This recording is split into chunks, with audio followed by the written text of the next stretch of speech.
Carol Griffiths, who's come here from Fatih University in Istanbul. She's been very much involved with humanizing language teaching. I'm not going to say too much. I'm going to leave it up to Carol.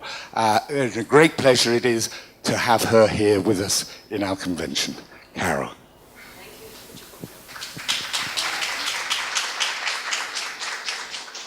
Well, and for my part, I'd like to say, good. How lovely it is to be here. As George just said, we just came across yesterday from Istanbul, so quite close. I've been in lovely Istanbul. If you haven't visited Istanbul, well, you should. But also it's good to see Greece. I have been to Athens, but I haven't ever been here. And thank you for turning on a lovely day.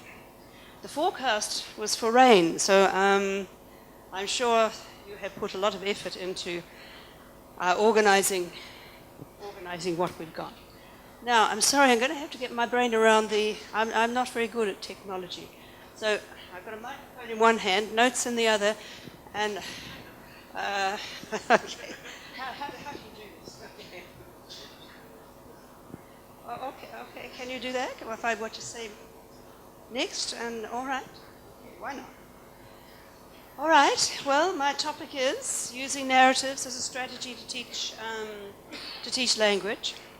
And I maybe should just say to begin with that it's something I personally believe in, that narrative stories are a very useful way and actually an underutilized way of teaching language. We tend to get handed, say a textbook, do we not? And that's what we get on the news. But there are ways of using narratives which don't necessarily take huge amounts of time, and that's something we have to consider as teachers. Teaching is not an easy job, right? I know some people think it is, and I assume everybody here is a teacher or going to be a teacher or something. It is not so. But stories are universal. They are enjoyed across all ages, all cultures. And so there's things about stories that we can, and I would like to suggest, should use, and I hope to be able to show you how to do this, some ideas for how to do it. So, and for this reason then it is invaluable in the language classroom. Right, next, I'm not sure. Okay. If we think about, why we should use narrative, well, there are several good reasons. I thought we'd better have a look at the theory before I show you the more practical side of it, using a good teaching, lecturing technique, whatever. So motivation, and I imagine you all are familiar with the ideas behind motivation and the way the ideas have changed, perhaps, over the years. It's sort of started, did it not? One of the earliest dichotomies was the integrative instrumental, Gardner and Lambert. The idea that motivation to learn language is maybe that people want to integrate into a particular community. If they immigrate particularly or something of that kind, so like myself going to work in another country, Turkey in this case, but previously various other places, you need to and or want to integrate a bit into this new community, and therefore it serves an integrative motivational purpose. Instrumental is maybe most easily explained, I think, as a tool. You use it as an instrument, as a tool, maybe to get more money, to get a better job, more status, whatever it is you're interested in getting. The motivation is considered instrumental. So those were those two. And then we got the intrinsic-extrinsic dichotomy. The names associated with those two are, and I never know how to say this, if anyone can correct me, I'm quite happy. Is it DECI? D-E-C-I. I never know how to pronounce that name. I've got a feeling Decky isn't right, but anyway, I hope you all know who I mean. Decky and Ryan, right? And in other words, the idea that, and it's often considered the best kind of motivation, the kind of thing we want to do just because it's what we want to do. If we are intrinsically motivated to learn it.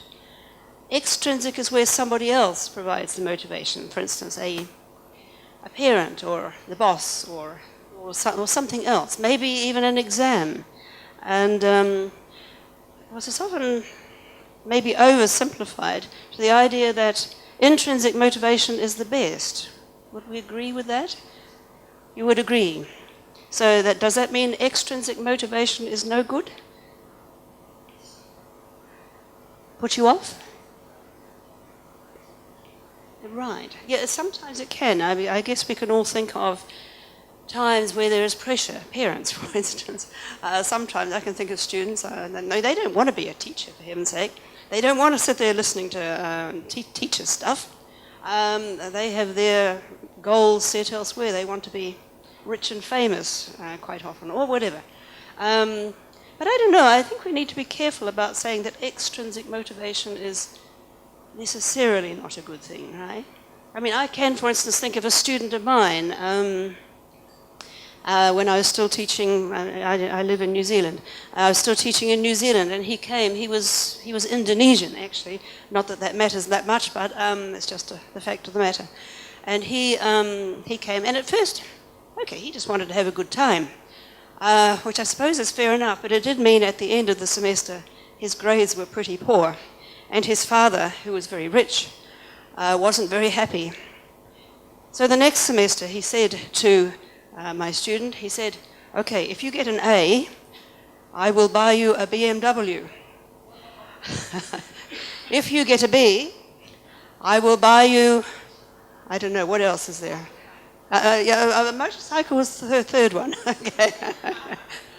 No, a small car, an ordinary sort of a car. And the third one was a motorcycle. If you get a C, I'm not quite sure what would have happened if he'd failed. Anyway, what did he get? He did. He got an A. He did. He did extremely well, and because he was certainly not a stupid kid, and he got his A and he got his BMW. So in this case, I would like to suggest the BMW, although it was extrinsic, it actually did work. But even beyond that, he found that actually he quite enjoyed being successful. And from that point on, he was one of our best students. And he actually graduated as among the top students. So I think we need to be careful if we, to say one of these is better than another. Okay, it may be, of course, in some situations, but not necessarily always. And I guess that's where Dernier comes in, with the idea of dynamic motivation. Precisely that idea, that motivation does change, and that we shouldn't just dichotomize these ideas in this way, but can allow for the fact that it does change. The dichotomies may be useful in some ways, but we need to be careful about it, I think. Anyway, stories have the potential to engage all of these different kinds of motivation. But then they are actually especially valuable for their intrinsic interest value. Because actually, everyone does enjoy a story, don't they? I mean, it's just something about human nature. I mean, people have told stories down through the ages, and they have this motivating aspect to them. And attention is another one. The big name, perhaps, in this, the idea of attention is Schmidt. He pointed out that attention and noticing are preconditions for learning. If a student doesn't notice something that is happening and doesn't pay attention to it, he won't learn it. It's perhaps especially quoted, I think, in terms of error correction. And I'm sure we've all had students that people say, oh, well, you shouldn't maybe correct them directly. You should recast it and take what is wrong and sort of say it in another way. But have you all had the experience that you do precisely that? The but they don't even notice that you're correcting them, right? And they carry on with that.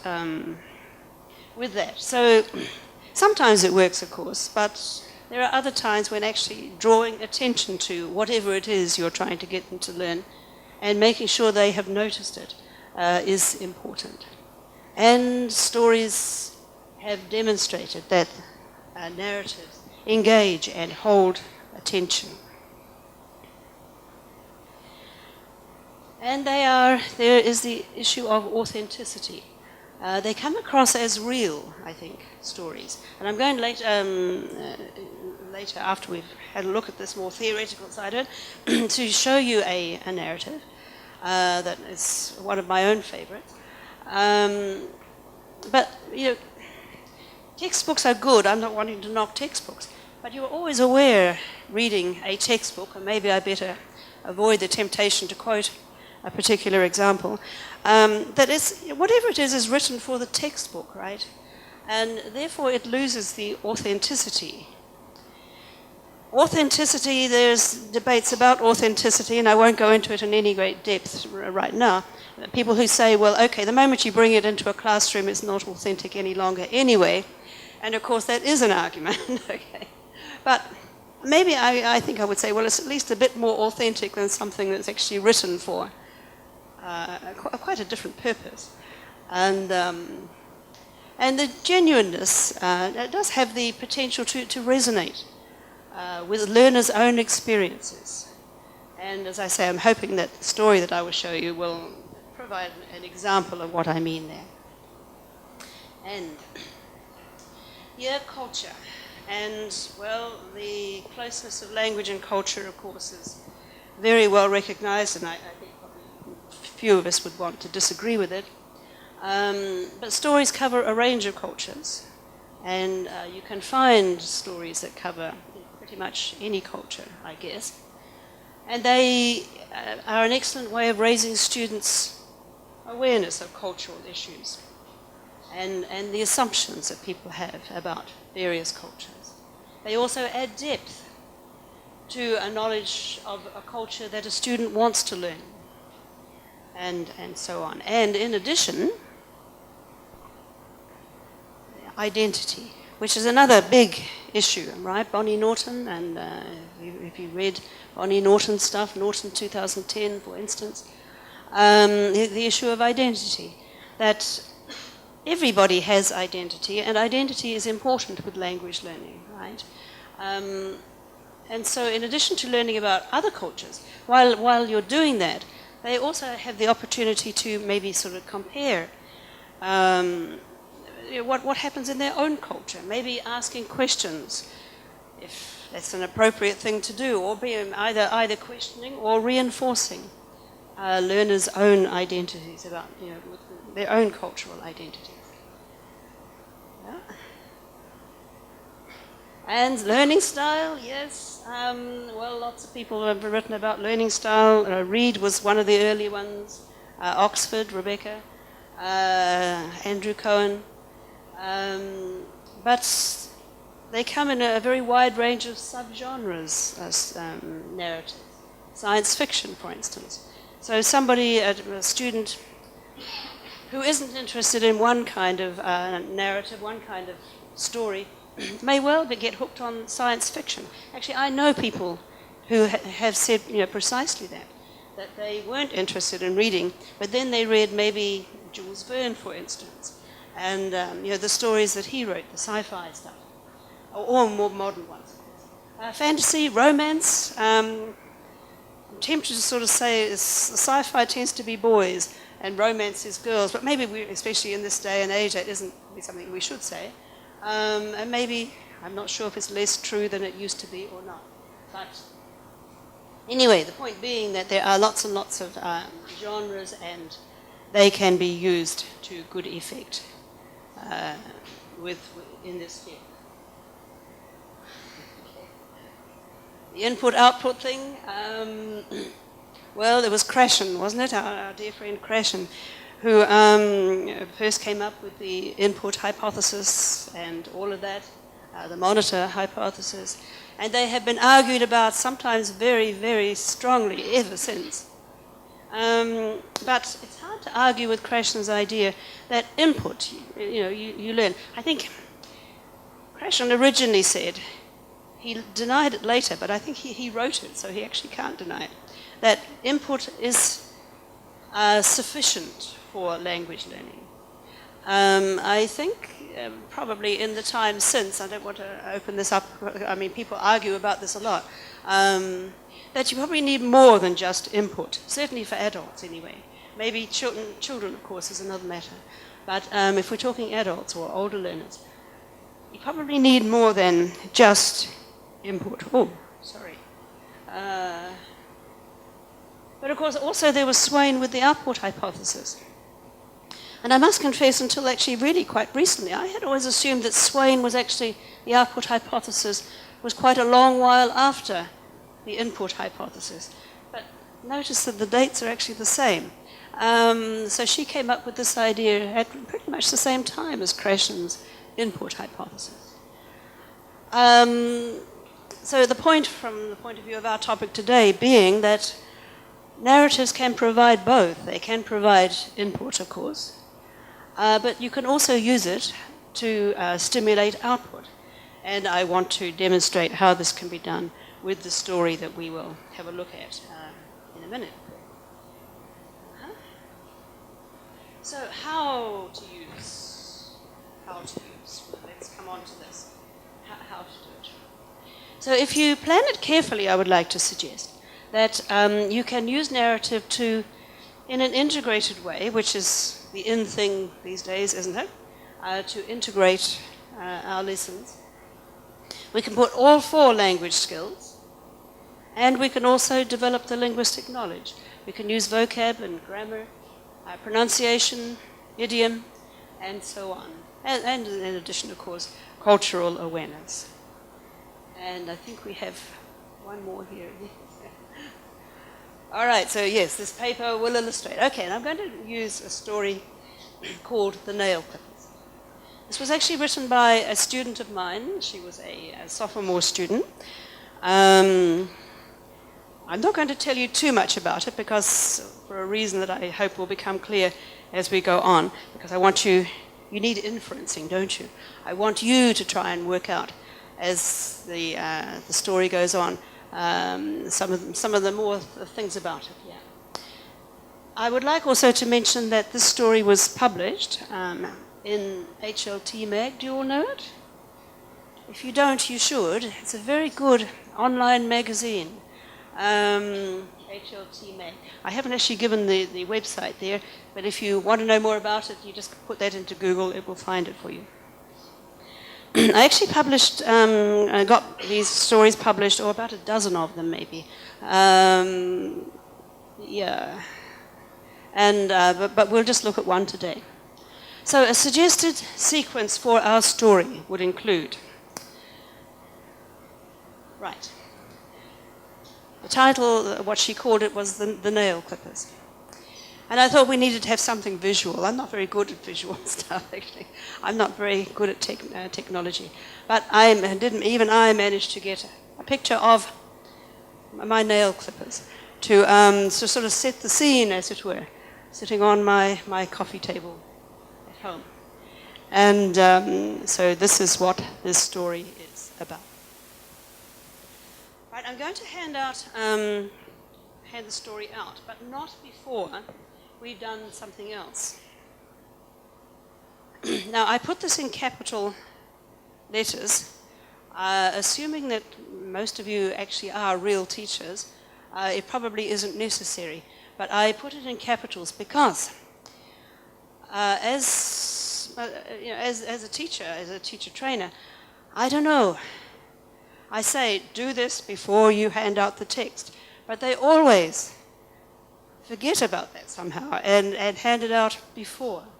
So I say to them, well, if you've handed out the text and then you're going to do a listening, it is not a listening, right?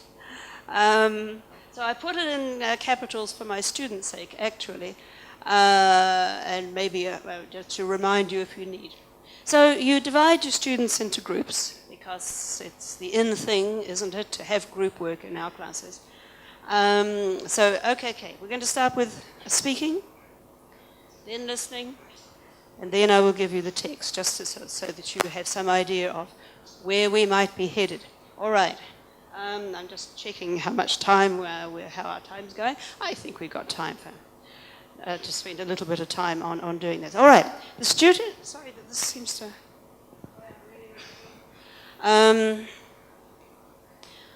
Okay. You can turn to your close neighbour. Have a little group. I would like you to compare some ideas, just to get the juices flowing. Something you regret. Okay.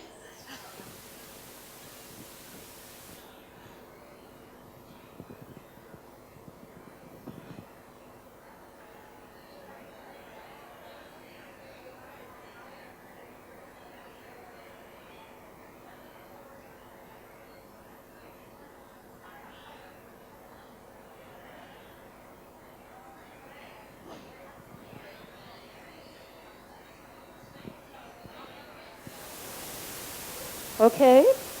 I'm told we need to move on, but I don't. So I hate stopping people when they're talking. Of course, you need to be careful. I'm going to ask just for a few regrets. You have to be careful about this. I mean, not everybody wants to talk about their regrets, okay? So there should obviously be no pressure on anybody to do this. But usually in a class, you can get enough people to, share their regrets. If you get a bit of extra speaking, extra listening, okay. All right, is there one or two people who... Okay, over. Is that okay? Yeah, all right. Anyone would like to share their... Everybody. One or two? Who's got a... there's someone at the back. Yes.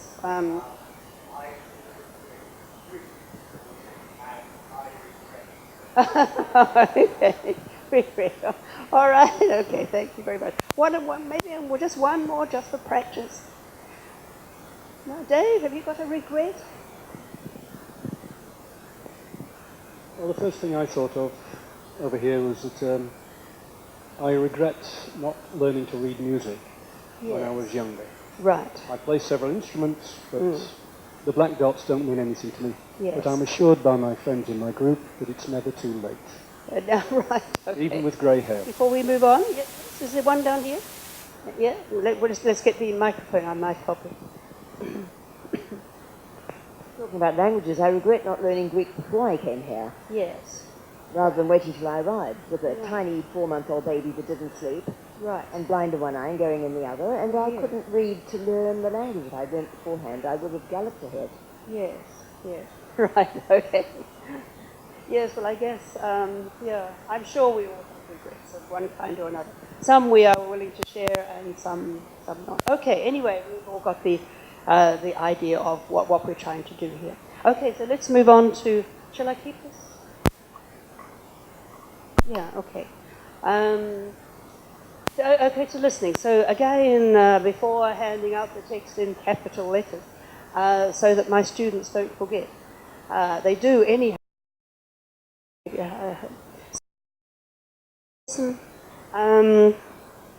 Now what I'm going to do now is I will read the first couple of paragraphs of this story to you. I put up just a few of the possible questions just to give you... You could easily, of course, write and do more.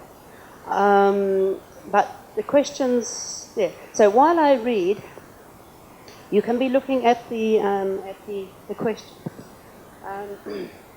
Just as maybe a comment on the sequence here, which you may want to think about if you want to try something like this with your own students, is the idea of whether you give them the questions first or whether you keep the questions also until afterwards.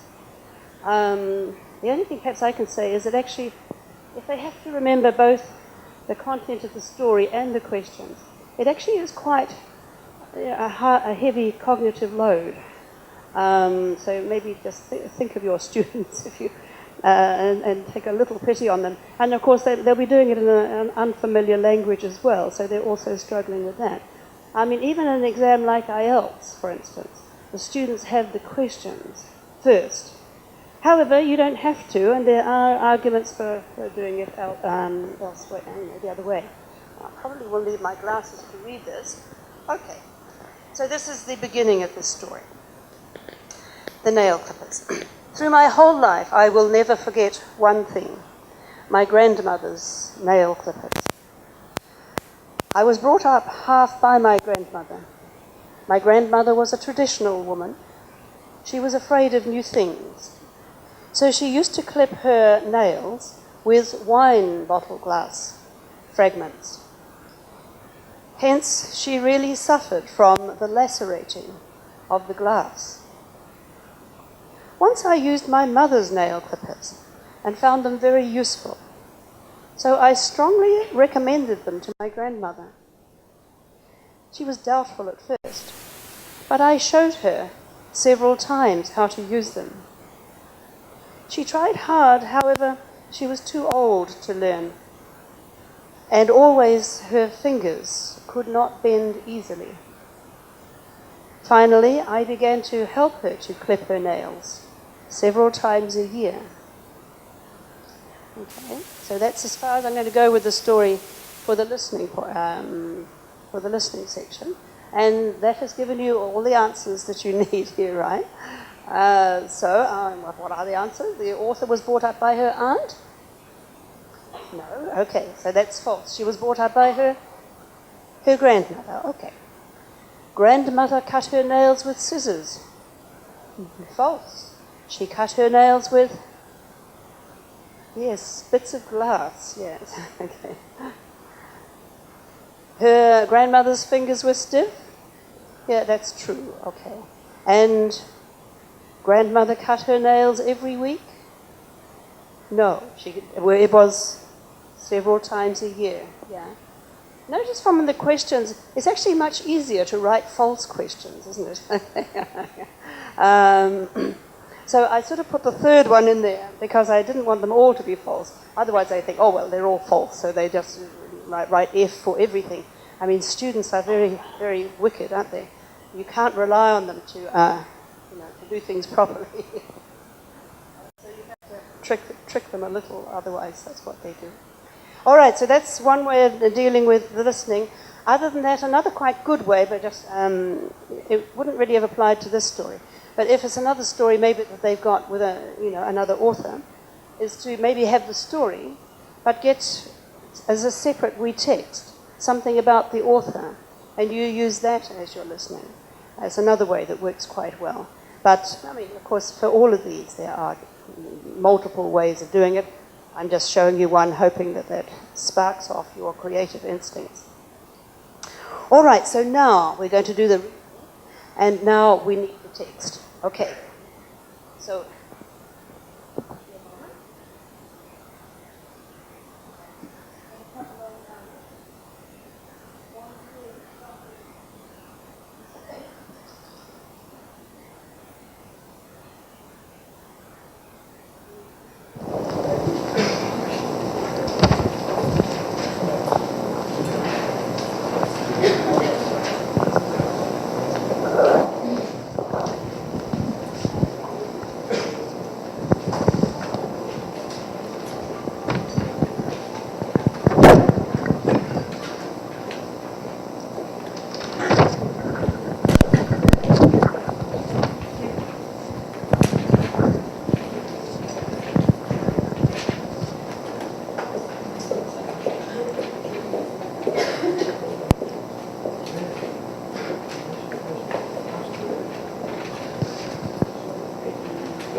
all right, so, okay, now I deliberately held on to that text to make sure it got handed out at the right time, because it isn't always easy to explain to other people what's in your own mind.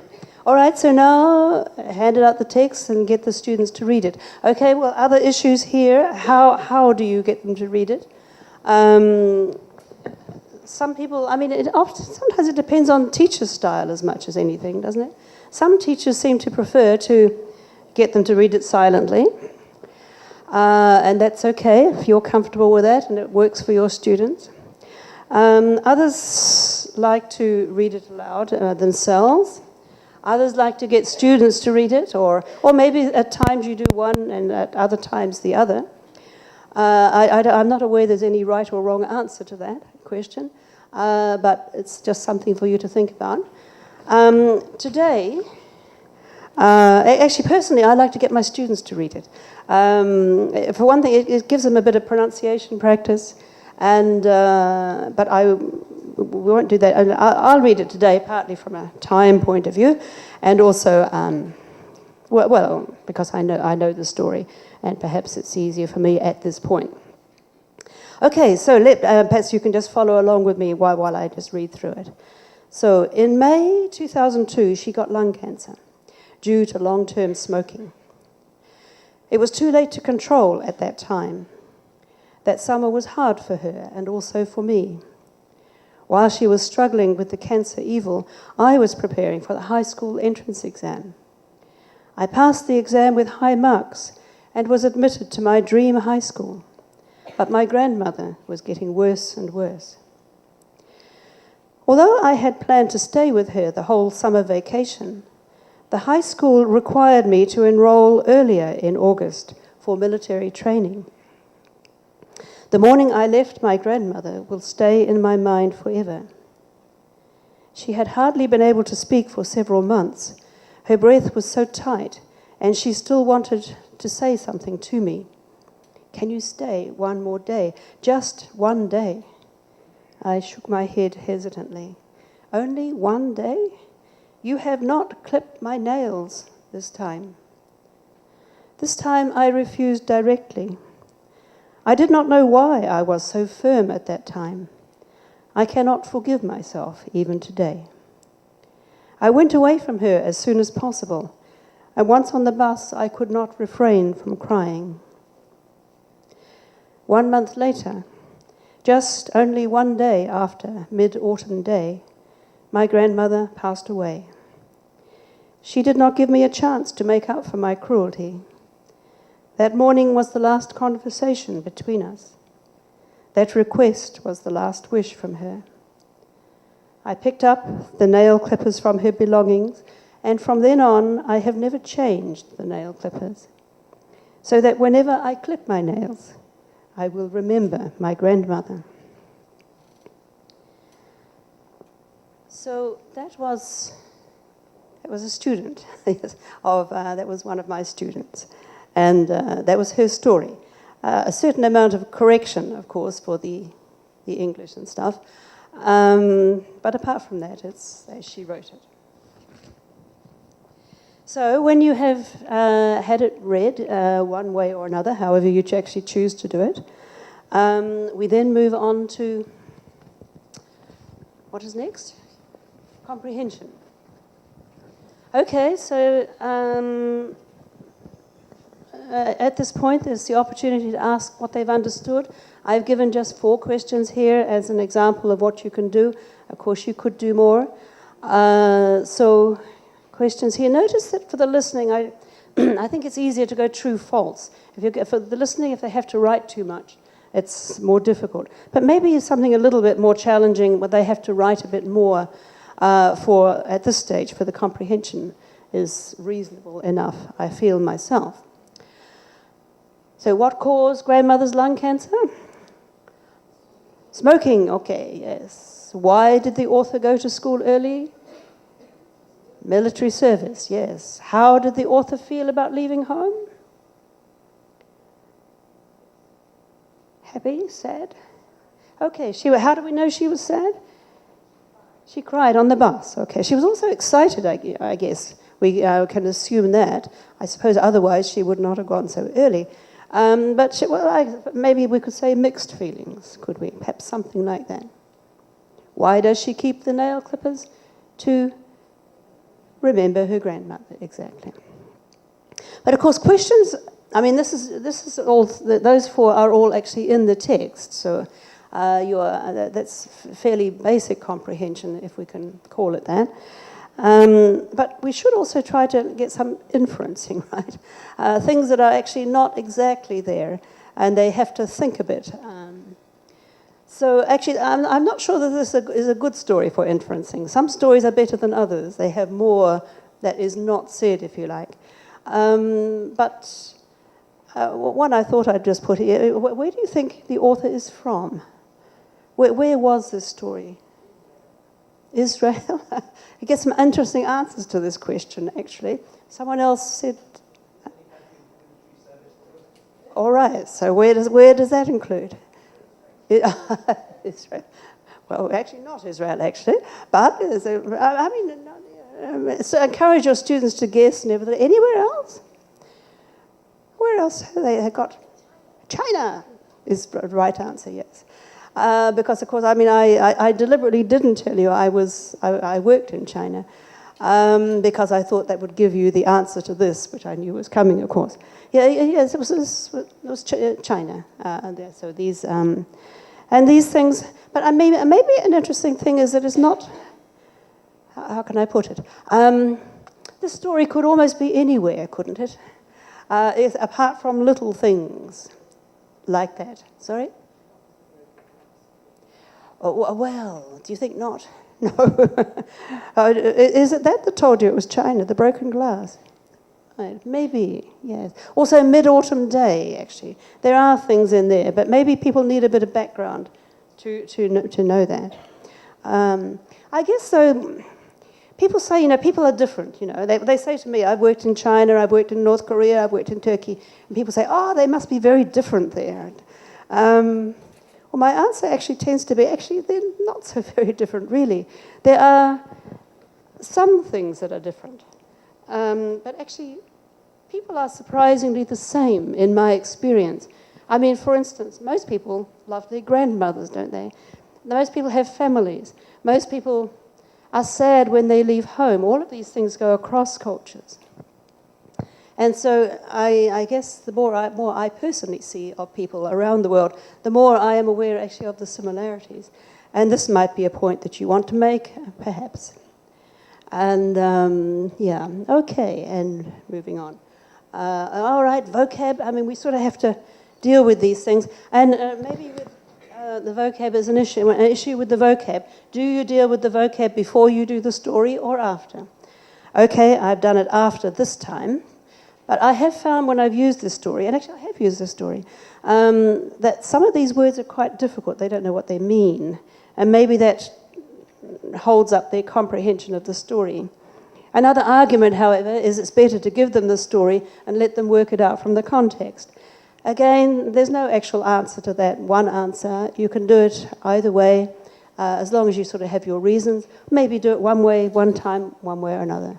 So I've just chosen these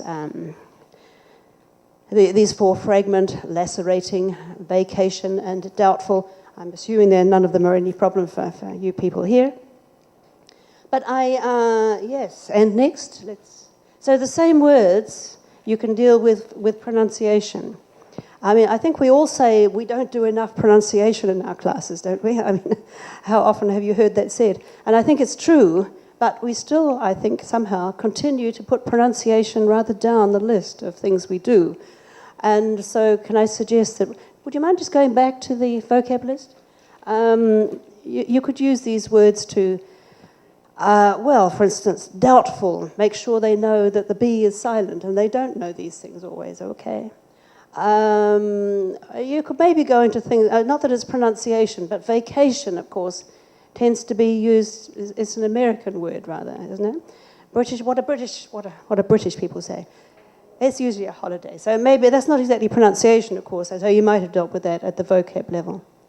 The things like lacerating, something maybe if you wish, you could point out, and also fragment, is the tendency in English to reduce the vowels in the non-stressed syllables to the schwa, okay?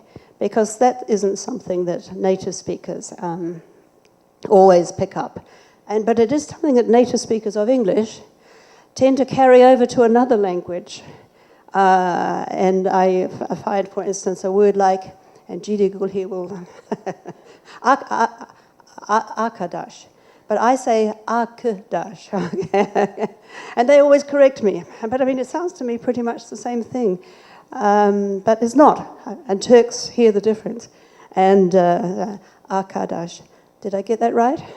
Thank you. Yeah. Where the vowels are, all the vowels are given their true value rather than what we do in reducing them to the schwa. But in English, we cut them down to the schwa, except typically in the stressed syllable.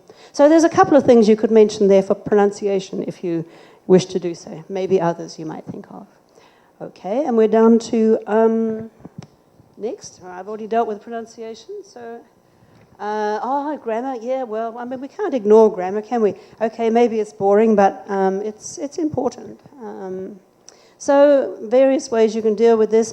If your class is doing this, a vocab, what am I saying? A grammar, something in grammar, I mean, that's the obvious thing for you to pull out of the story and get them to change it all into the past tense, for instance, or find adjectives and make them into adverbs or whatever it is that suits your class at the time.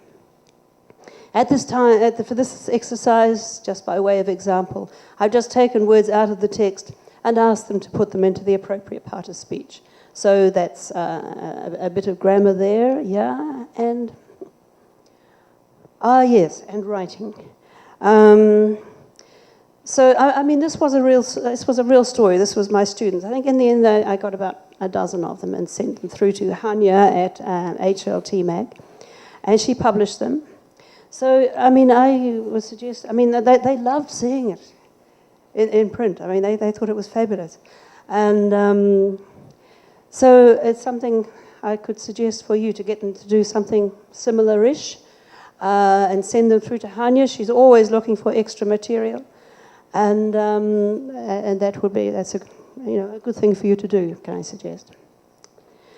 So, and then just a couple of issues at the end before I draw to a close. There are issues, of course. The issue of simplified texts. Some people love them, some people hate them. Okay. Personally, I think some of the simplified texts are really good.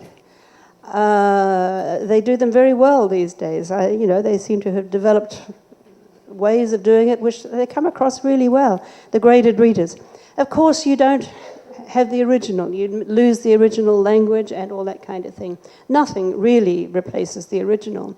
But frankly, I mean, it seems to me that if it's a choice between your students not reading it at all and reading a graded reader, well, the graded reader has to be better. That's sort of my opinion anyway. But maybe you don't all agree with me, and not everybody does. I mean, Dickens, for instance. Dickens is difficult for a native speaker to read, okay? So, yeah. Some people say it distorts the original text and should never be used. Well, it's an argument. But others suggest that simplification, it enables learners to access texts that they would never be able to get otherwise, yeah. Well, I was going to say, what do you think if we had time, but I'm running hard up against time, so maybe I'll leave you to think about it, and we'll move on, shall we? Translation. I mean, lots and lots of stories now are available in translated versions. So some of the old ones, I mean, Jules Verne I mentioned before, I mean, we almost forget that he was originally French, actually. His stories have become very English. Well, that's my feeling anyway. Hans Christian Andersen, of course, was Danish. The Grimm brothers were German. But these stories are so much part of English culture, really, that we have pretty much forgotten that they ever were originally written in something else. And of course, now, these days, there are many, many more modern ones also being translated. Issues here too. Some people say, well, you always have to keep it in the original language. Well, I don't know. There's another one there's no actual answer to, as far as I'm aware. I'll leave you to make up your own mind about that one. And, yes, one more. The old bogey of copyright. I mean, I think we should remember that these stories do sort of belong to somebody, and there are legal issues, if nothing else. I know it's easy to... But I do, in New Zealand, there was a very big court case with a company suing an institution for using their material without permission. And it was a very big fine. It was 6-figure, which means 100,000 plus. I guess, well, I don't know. We need to think about it. So what should we do to protect authors, publishers' rights? Not to mention our own, professionalism, I guess. And yeah. All right, and I think the next one is the last slide. Okay, so using literature in the language classroom, we can use it to engage attention and provide motivation. It provides authentic input and can stimulate output. It caters for a learner's identity and individual learning style. It develops cultural awareness. And it can provide an integrated approach to the development of skills and knowledge in a target language. And right. And I think that's, maybe there's one more. Is there one more? Oh, yes, we get back to our nail clippers. Okay, all right. We'll finish with the nail clippers. Okay. Thank you very much for your attention. Thank you.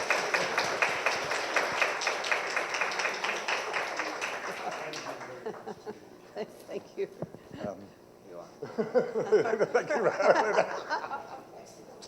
On behalf of TESOL, Oh. Thrace, I give you.